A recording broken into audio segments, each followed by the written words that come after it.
दंतेवाड़ा जिले के अति नक्सलवाद प्रभावित इलाके से एक बड़ा ही चौंका देने वाला परिणाम सामने आया है, जहां शौर्य पदक विजेता एएसआई ने नौकरी छोड़कर चुनाव लड़ा और दोनों पदों पर जीत दर्ज की है। बता दें कि जिला पंचायत क्षेत्र क्रमांक 8 से निर्दलीय प्रत्याशी सोमारू कर्ती ने सभी को हैरान कर दिया। उसने भाजपा और कांग्रेस पार्टी के समर्थित प्रत्याशियों को हराकर जिला पंचायत में 1100 से अधिक मतों से मात दी है। वहीं मदाड़ी पंचायत के सरपंच चुनाव में 100 से अधिक वोटों से जीत दर्ज की है। जिला पंचायत सदस्य पद पर भी निर्वाचित सेमूरी कतारी ने बस्तर ब्यूरो हेड धीरेन्द्र तिवारी से खास बातचीत की है।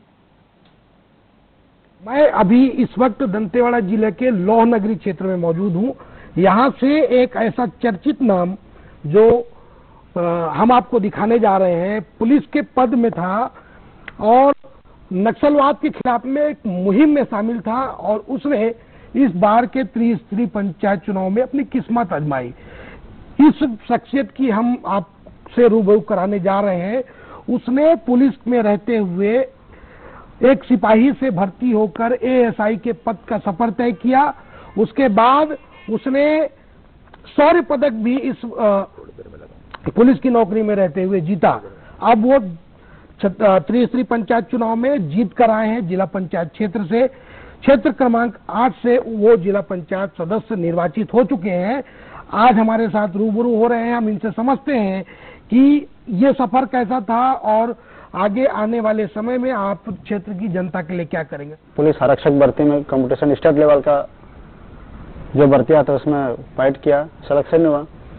काम करते करते मैंने 10 साल काम किया, जिसमें मैंने हवलदार बना, उसके बाद एएसआई बना। फिर शासन ने मुझे मेरे काम को देखते हुए शौर्य पदक भी दिया है 2021 में।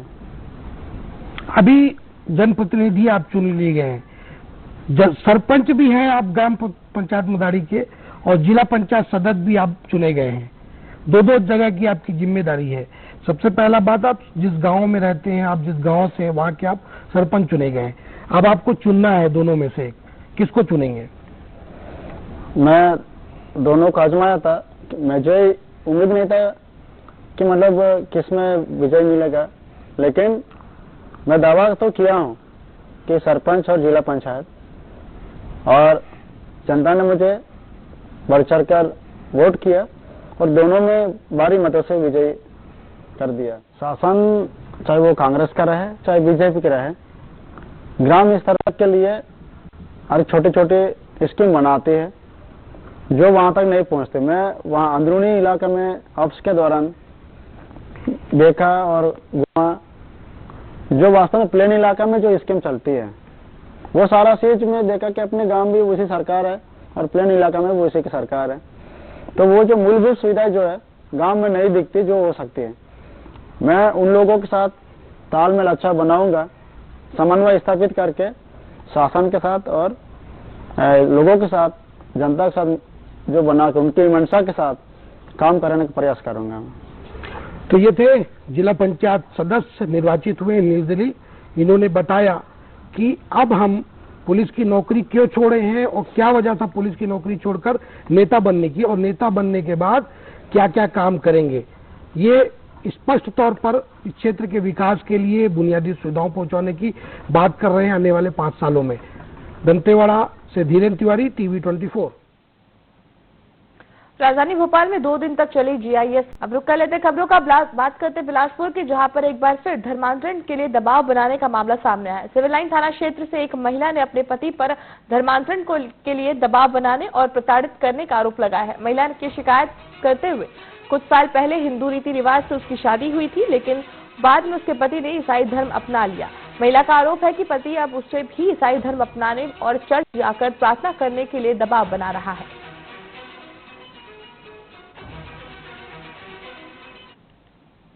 चर्च अगर चर्च नहीं जाएगी तो बहुत मारता था, बहुत मारता पीटता था। अब बोलता था तू भी इसी को मान, अब बच्चे लोग को भी दे दे, मेरे बच्चे लोग का फ्यूचर बर्बाद हो, उन लोग भी क्रिश्चियन धर्म मानेंगे तो सही होंगे करके मेरे बहुत प्रताड़ित करता, बहुत मारता। कमाता धमाता कुछ नहीं है। अब मैं एक टीचर हूँ और कमाती हूँ, मैं उसको खुद पालती हूँ। बोलता था प्रार्थना कर, नहीं करेगी तो मारता था, प्रार्थना करके खा, चर्च चल, चर्च नहीं जाऊंगी बोलती थी तो भी मेरे को चल बोलता था। भारती नगर बिलासपुर की एक महिला है, उन्होंने एक लिखित आवेदन दी है कि उसका जो पति है वो यीशु मसीह का फोटो वगैरह घर में रखा है, उसी की पूजा प्रार्थना करता है और उसकी पत्नी को भी बोलता है कि तुम भी पूजा पाठ करो, तो वो मना करती है। इस बात पर वो झगड़ा विवाद कर मारपीट भी करता है। इस संबंध में लिखित शिकायत की जाएगी। बलौदाबाजार आगजनी मामले में 9 महीने जेल में बिताने के बाद भीम रेजिमेंट के प्रदेश अध्यक्ष दिनेश चतुर्वेदी महाशिवरात्रि पर बिलासपुर के शिवालयों में आस्था का सैलाब उमड़ पड़ा। बता दें कि शहर से लेकर गांव तक शिवालयों में लोगों की भारी भीड़ देखने को मिली। बिलासपुर के प्राचीन और आस्था के बड़े केंद्र पातालेश्वर महादेव मंदिर में सुबह से ही बड़ी संख्या में श्रद्धालु भगवान महादेव के जलाभिषेक के लिए पहुंचे। मान्यता है कि जो भी श्रद्धालु यहाँ मनोकामना लेकर आता है, महादेव उसकी हर मनोकामना पूरी करते हैं। बहुत ही वो है, इनका महत्व है हमारे शिव जी का, और यहाँ हर मान्यताएं पूरी होती है। लोग बहुत सारी मन्नतें मांगते हैं और साथ में श्रद्धा रखते हैं, और भगवान का, जैसे मैंने बताया कि विवाह का उत्सव मनाया जाता है, तो वो भी यहाँ पे मनाते हैं। आप देखेंगे कि लोग कुछ न कुछ मान्यता रखते हैं, उसके अनुसार वहाँ पे पूरा होने पे वो अपनी जो मान्यताएं हैं उनको पूरा होने के पश्चात वो अपना संकल्प पूरा करते हैं। इसी तरह से आज सारी देवी देवताओं का पूजा भी होता है। सारी महिलाएं, माता और बहनें और भाई सभी को यहाँ इस लाइन पे आपको दिखेंगे, हर वर्ग के, और वो अपना पूजा पाठ करते हैं। देखिए, महाशिवरात्रि का पर्व है और महाशिवरात्रि के इस पर्व में बड़ी संख्या में श्रद्धालु मंदिरों तक पहुंच रहे हैं। आज हम बिलासपुर जिले के मल्हारदेव नगरी में पहुंचे हैं। इस मल्हारदेव नगरी में पतालेश्वर महादेव भगवान का शिवलिंग विराजमान है, जो कि ये कहा जाता है कि पताल लोक से शिवलिंग निकला है, और लोगों की ये मान्यता है यहाँ सिर्फ जल मात्र चढ़ाने से लोगों की, भक्तों की मनोकामना पूर्ण होती है। ये तस्वीर मैं एक बार दिखाना चाहता हूँ आपको। एक बार ये तस्वीर देखिए। ये तस्वीर शिव भक्तों की तस्वीर है। बड़ी संख्या में यहाँ पर जो शिव भक्त है वो कतारें बनाकर यहाँ अपनी बारी का इंतजार कर रहे हैं, ताकि वो जो शिवालय है, शिवलिंग है, वहां तक पहुंचे और जो जल है और जो अन्य सामग्री जो शिव जी को पसंद है वो चढ़ाए। देखिए, मैं शिव भक्त है उनसे भी बात करूंगा, चर्चा करते हैं कि आखिर क्या यहाँ की लोगों की मान्यताएं हैं, क्या ये सोचते हैं और कितना इनका जो भक्ति है वो है। जी बताए, कितना भक्ति है आप लोगों का, क्या मनोकामना लेकर आते हैं? हम लोग अपने मनोकामना लेकर यहाँ मंदिर में पहुँचे हैं। बोलो पातालेश्वर महादेव की जय, श्री शिवाय नमस्तुभ्यम। माना जाता है कि ऐसी मान्यता है कि ये विश्व के ये 2 मंदिर हैं। जो पहला मंदिर उत्तराखंड में है, दूसरा हमारे यहाँ मल्हार नगरी में है। यहाँ आने से सभी भक्तों की जो भी इच्छाएं होती है उसकी पूर्ति होती है। ये जो हमारे यहाँ का जो मंदिर है पातालेश्वर महादेव, ये भूगर्भ है, भूमि से उत्पन्न हुई है, इसलिए इसे पातालेश्वर महादेव के नाम से जाना जाता है। और भगवान करे जैसे मैं अपनी इच्छा लेकर आई हूँ, सभी भक्तों का इच्छा पूर्ति हो। युक्तियाँ अभियान से भी जान लेते हैं आखिर क्या कुछ चल रहा है। आप क्या मान्यता है? यहाँ ये माना जाता है कि यहाँ की पूजा करने पर और इसके रतनपुर जाकर पूजा करने पर हमें मनोकामना हर पूरी होती है। यहाँ रावण अपना शीश करता हुआ चढ़ाता है, जिससे उसकी मनोकामना पूरी हुई। बिल्कुल। देखिए, लोगों की अलग अलग मान्यता है। ये कहता है कि अगर जल चढ़ाते हैं वो पताल लोक पहुँचता है, यानी कि जो शिवलिंग पे जल चढ़ाया जाता है वो सीधा पताल लोक पे जाता है, यानी कि। और साथ ही साथ ये भी लोगों की मान्यता है यहाँ जल मात्र चढ़ाने से उनकी मनोकामनाएं पूर्ण होती है। ये तस्वीर भी बताता है कि आखिर इतनी भीड़ है, क्योंकि जो लोगों की मान्यता है, भक्तों की मान्यता है, वो पूर्ण होने की वजह से यहाँ हर साल जो शिव भक्त है वो बड़ी संख्या में यहाँ पहुँचते हैं और अपना जल चढ़ाकर मनोकामना पूर्ण करते हैं। T24 के साथ सुदेश सुमन, बिलासपुर। न्यूज अपडेट में फिलहाल के लिए इतना ही। आप बने रहे TV24 के साथ। नमस्कार। न्यायधानी बिलासपुर की बात करेंगे। जो रहे साइबर अपराधों को लेकर पुलिस ने बड़ी कार्रवाई करते हुए 19 आरोपियों को गिरफ्तार किया है। ये आरोपी म्यूल अकाउंट के जरिए लोगों को करोड़ों का चूना लगाते थे। पुलिस को आरोपियों से फर्जी बैंक खातों में 3 करोड़ से अधिक का ट्रांजैक्शन मिला है। पुलिस ने खातों में जमा 97 लाख रुपए फ्रीज कर दिए हैं। जांच में पुलिस को 300 से ज्यादा ऐसे म्यूल अकाउंट की जानकारी मिली जो कि राजस्थान से हैंडल होते थे। गिरफ्तार सभी आरोपी बिलासपुर जिले के रहने वाले हैं। पुलिस ने 20 से अधिक ठिकानों में दबिश देते हुए ये कार्रवाई की है।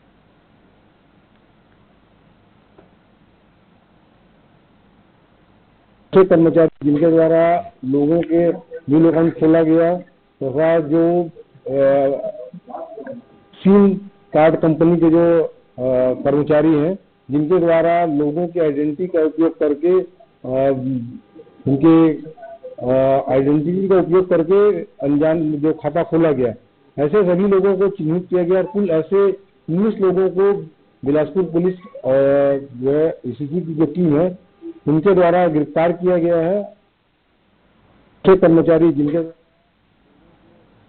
Chhattisgarh board of secondary education यानी सीजीबीएसई ने 1 से 28 मार्च तक बोर्ड परीक्षा आयोजित की है, जिसके तहत बीजापुर जिले में माओवादी उन्मूलन अभियान के तहत 9 माओवादियों ने आत्मसमर्पण किया। इन नक्सलियों ने सरकार की पुनर्वास नीति से प्रभावित होने की बात कही है। बता दें कि आत्मसमर्पण करने वाले नक्सलियों में से 4 नक्सली कुल 23 लाख रुपए का इनाम था और पुनर्वास नीति के तहत सभी को 25-25 हजार रुपए प्रोत्साहन राशि दी गई। वहीं इस आत्मसमर्पण से संकेत मिलता है कि माओवादी संगठन कमजोर हो रहा है। बस्तर क्षेत्र में विश्वास, विकास, सुरक्षा और शांति की प्रक्रिया को मजबूती मिल रही है। माओवादी संगठन में कार्यरत 8 लाख के इनामी पार्टी सदस्य, एओबी डिवीजन में कार्यरत 5 लाख रुपए के इनामी एसीएम, जगतगुंडा एरिया कमेटी एवं दक्षिण सब जोनल ब्यूरो में कार्यरत 5 लाख के इनामी 2 एसीएम सहित कुल 23 लाख रुपए के 4 इनामी माओवादियों सहित कुल 9 माओवादियों ने पुलिस के समक्ष आत्मसमर्पण किया है। संगठन के विचारों से इनका मोहभंग हुआ है।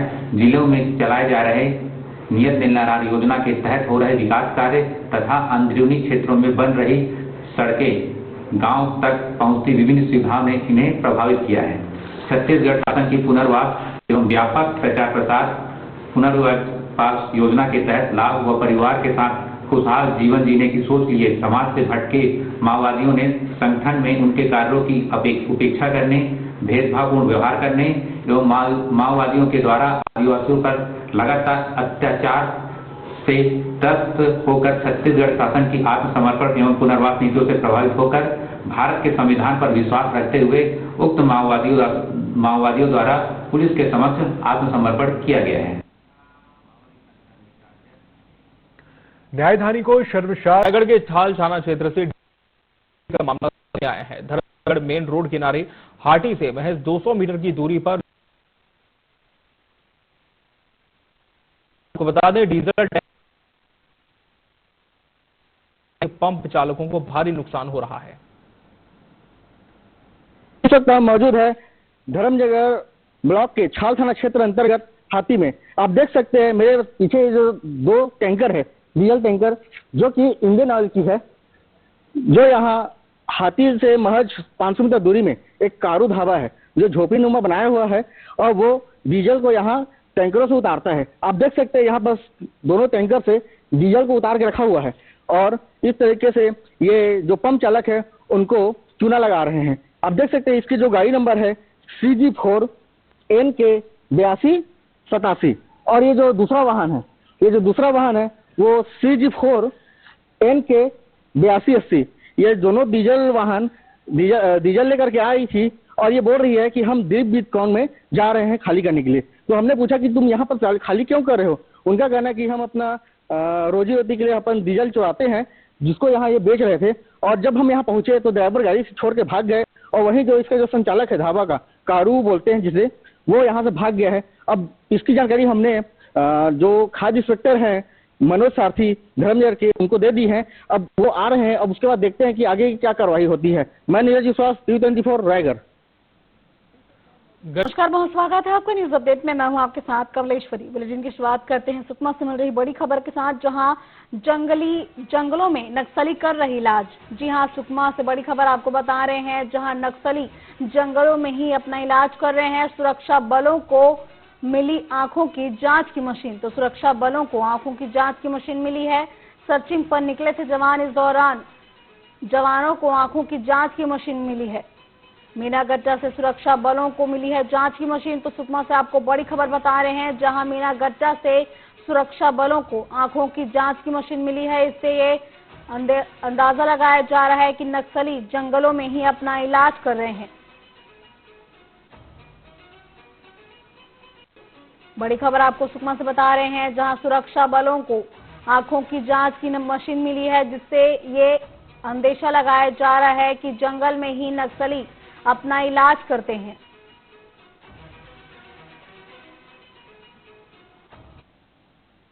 करने वाली घटना सामने आई है, जहां 5 वर्ष के मासूम के साथ दुष्कर्म कर हत्या की गई है। वहीं मामले को लेकर बिलासपुर एसपी ने 3 टीम बनाकर जांच की। जांच से पता चला कि मासूम बच्ची के साथ दुष्कर्म कर हत्या करना सामने आया है। टीम ने 9 संदिग्धों से पूछताछ की। पूछताछ में एक नाबालिग युवक ने घटना को अंजाम देना स्वीकार किया है।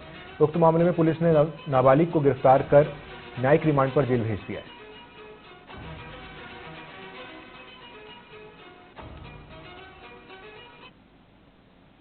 अपराध करने में अपराधी 10 बार सोचता है और निश्चित रूप से सीसीटीवी और इसका हमको परिणाम मिलता है। ये तो अच्छी बात है कि हमारे पुलिस के अधिकारी कर्मचारियों ने बड़ी मेहनत करके 3-4 घंटे में खोज लिया। वहाँ के लोगों के से एक करके कम से कम 100-150 लोगों से पूछताछ की, जानकारी ली। वहाँ जितने लेबर और क्लास के लोग हैं, एक घर में पूछा, पहचाना, तब जाके पता चला कि ये इस तरीके के संदिग्ध लोग थे। उसमें से जीरो इन करके इस बच्चे को ढूंढा गया और फिर ये निकला।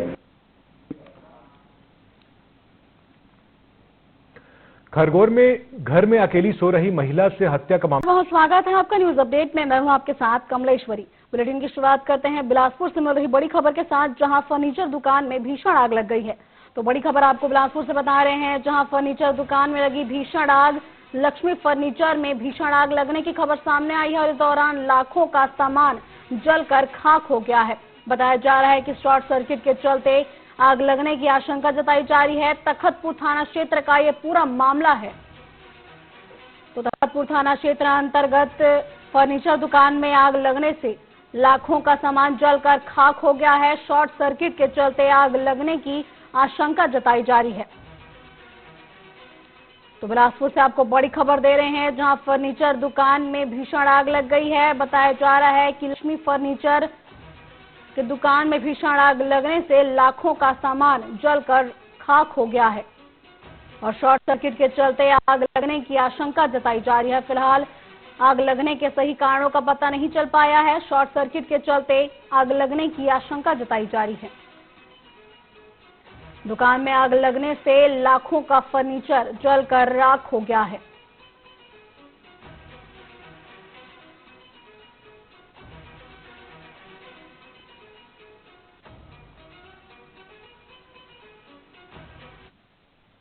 अब बड़ी खबर कोरबा से है, जहां के मुख्य मार्ग पर सरेआम लूट की घटना हुई है, जिसका वीडियो सीसीटीवी कैमरे में कैद हो गया है। दरअसल इसी दौरान पीड़ित से 90,000 रुपए की लूट हो गई। वहीं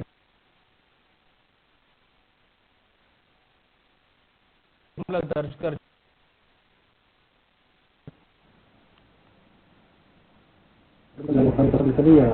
होटल में आगे वहाँ से घूम के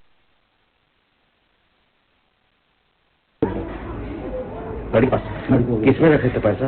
वो बता रहा था ना बैग में। कितना पैसा था? 90,000। किस काम के लिए निकाले थे? जमीन लेना था। अच्छा, जो लूट के लेके गए कितने लोग थे उन लोग? 2। नकाब पोस्ते कुछ पहले? नकाब पीछे वाले पहले आगे वाले ध्यान नहीं दिया और चेहरा भी नहीं पहचाना। आप पकड़ सकते थे, आपको कई आदमी जाना चाहिए थे ना।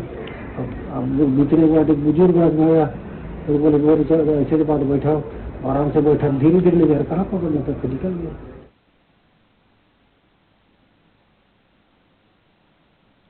यूपी के संभल हिंसा मामले में प्रशासन सीसीटीवी